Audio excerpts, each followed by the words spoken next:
Hello friends, this is Jay Chandra. Today I'm going to explain you the sixth experiment of compiler lab. The sixth experiment of compiler lab is all about single pass assembler for SIC.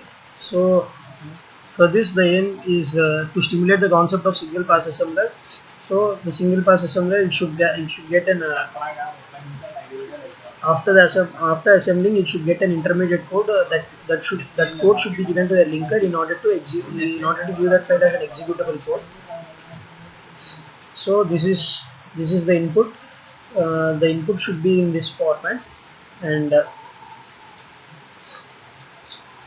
the intermediate code or op table text should be in this format, that is HTA with some index number and LDA with some output number as well. After the symbol text is given, the resultant should obtain in this format, that is the header, the text record, and as well as the end record. So the question is, write a program to stimulate a single pass assembler for a simplified instruction complete. So this is our code. Here we are creating a package called compiler, and here are the import statements: buffer reader, buffer writer, file reader, file writer, IO exception, as well as hash table, etc. We are creating a class called assembler, in which the main consists of uh, hash table op equal to ready op table, and hash tables uh, with some variable name sym equal to new hash table. Buffer reader that is used to read the text from the input file. So buffer reader br equal to new buffer reader, that is for creating a new file reader of this is the abc1.txt. So in abc1.txt I'm creating uh, this file consists of start with the starting address, and load alpha, store beta and alpha, which consists of reserved word, and beta consists of reserved word, and end. Uh, and buffer writer consists of the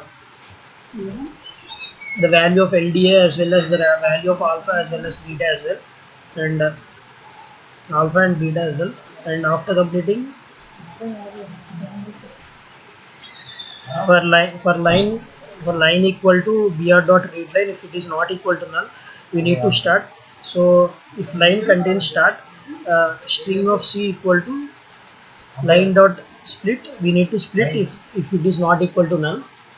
And title, if c dot length equal to 3, so if that length is equal to 3, we need to mm, if that length equal to 3, we need to give the program name as like a starting address equal to integer dot parseint of c of 2 comma 16, that is the address that is present in between two, that is the address that is present in between 2 and 6, that is the address present in between the 2 and 16.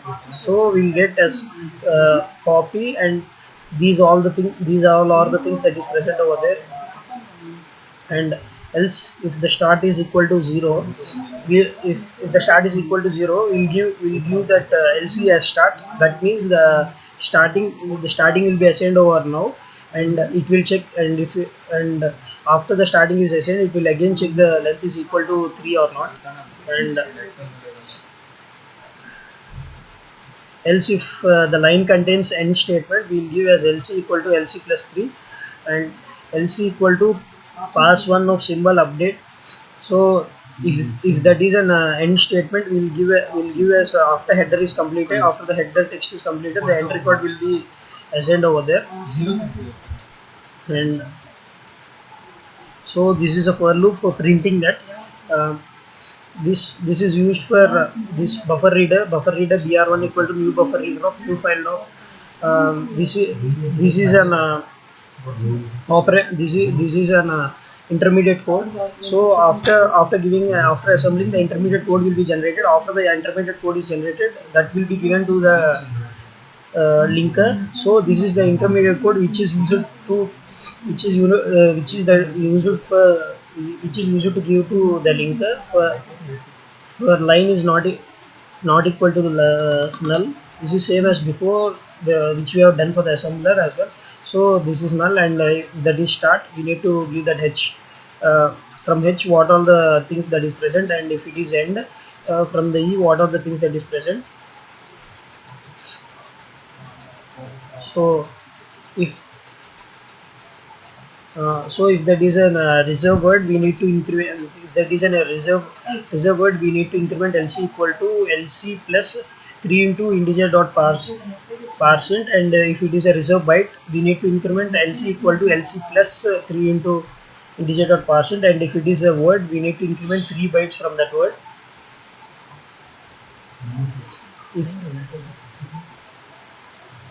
If that label is already exist, we need to give as in the else statement as label already exists. If that label is not at all present in that file, we need to give as invalid label name, or else we need to increment 3 from for each word, LC equal to LC plus 3.